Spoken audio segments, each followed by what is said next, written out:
Hey guys, welcome back. So for today's video, I wanted to chat with you all about 5 cozy mysteries that I've recently added to my TBR. Now, as you saw from the title of this video, what makes each of these cozies different is that they're all indie published. And by indie published, for the sake of this video, I'm talking about cozy mysteries that the author has either self-published or they've had published through really small publishing houses. So I'm not talking about big publishers like Kensington Cozy Mysteries or maybe the ones that you usually see on the spine when you go to like Barnes and Noble, but they're really small publishing houses where more than likely the book is really only coming out in digital formatting. So the reason that I wanted to do this is because I really wanted to just bring some love and awareness to non-traditionally published cozy mysteries. If you have a Kindle or an ebook, I'm sure you have seen on Amazon there is a plethora of cozy mysteries that are technically indie, which I love. It has really opened the door for people to discover way more authors and stories that they may not have otherwise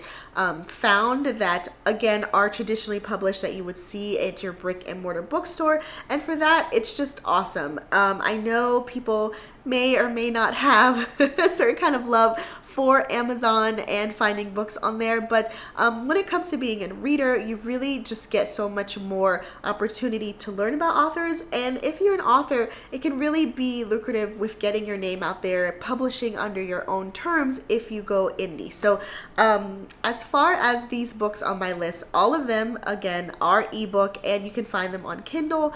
All of them except for one is available on Kindle Unlimited. So if you have a subscription, you can check all of these out. Well, again, 4 out of 5 of them. And like I said, I really just wanted to spotlight some authors that maybe you've never heard of, and if you have, great. And as always, if you have recommendations for other indie books or cozy mystery authors, go ahead and drop them in the comments below. So with that said, let's go ahead and dive into the books.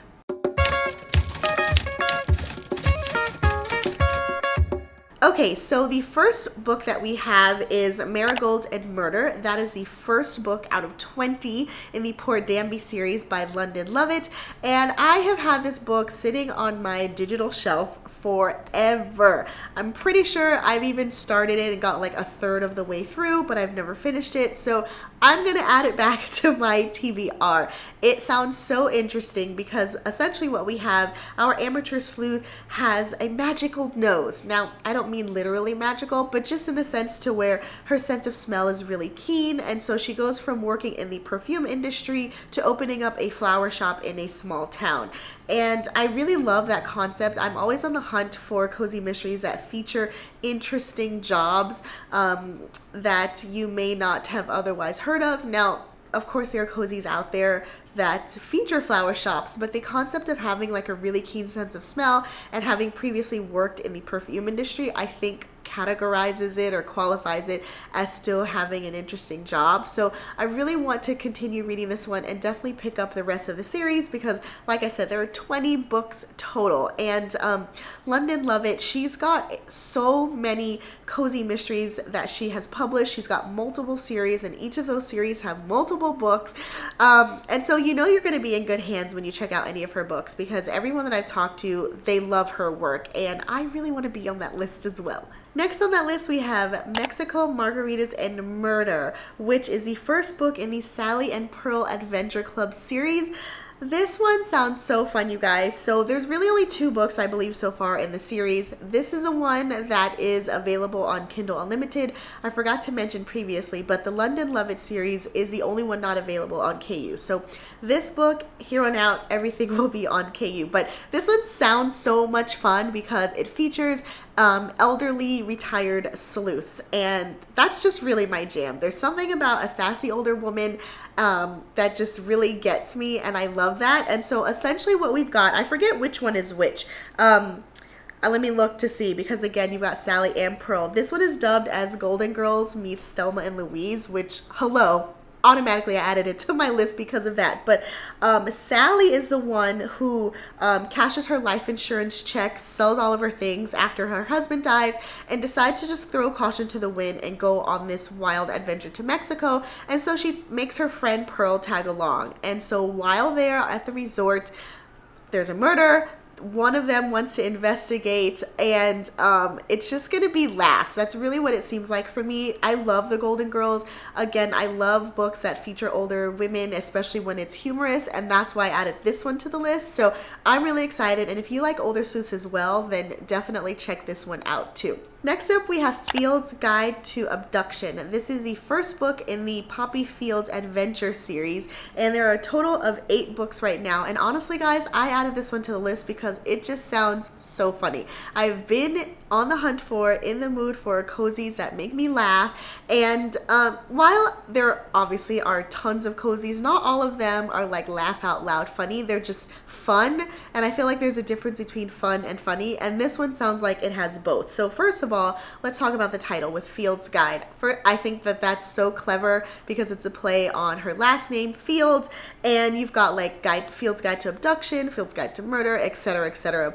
All of the 8 books so far have the title that way. So let me tell you what it's about really quickly. So our amateur sleuth is a Hollywood influencer, which that automatically has intrigued me because I'm not typically one to pick up books that star like celebrities or people in the spotlight, but I also think that that's yet another intriguing, I don't want to say job, but background for our character. And so she's used to like being part of the glitterati and folks taking her picture and wanting to know what she's eating, what she's wearing, all that kind of jazz. And so she decides to take a break from the spotlight and the cameras, travel down to Mexico and have a vacation.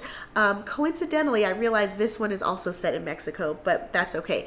So anyway, so she goes down to Mexico, stumbles across a murder, and really just wants to investigate. There's a kidnapping involved as well. There is a Chihuahua. I love me some cozy companions, and the Chihuahua seems to fit that bill in this particular story. But again, it just seems like a fun, adventurous, cozy mystery with lots of LOL moments. That's what the reviews have said. I hope it doesn't let me down, and that's why I'm excited to have this one on the list. Next up, we have Aloha Alibi. This is the first out of 7 in the Charlotte Gibson mystery series, and I gotta be honest, I originally added this to my list simply because it was set in Hawaii. I love anything set in Hawaii because I am obsessed, essentially, and I feel even more so because I'm currently in this like awkward February gloom. But this story obviously itself still sounds intriguing as well, and so let me go ahead and give you a quick rundown because it's been a while since I've read a cozy mystery that features a mobster, but essentially that's exactly what it is.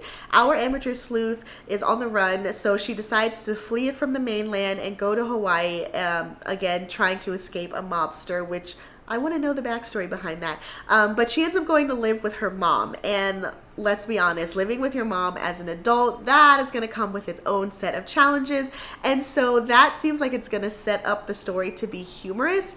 At least that's what I'm hoping, because that could also be annoying. But it sounds, based on the reviews, that plays a factor in a humorous way in this story. And so, like I said, our amateur sleuth, she goes back to live with her mom. And so in addition to trying to fix her past life and get from under this mobster's thumb, she's also having to deal with her mom's constant badgering about like, when are you going to find a husband?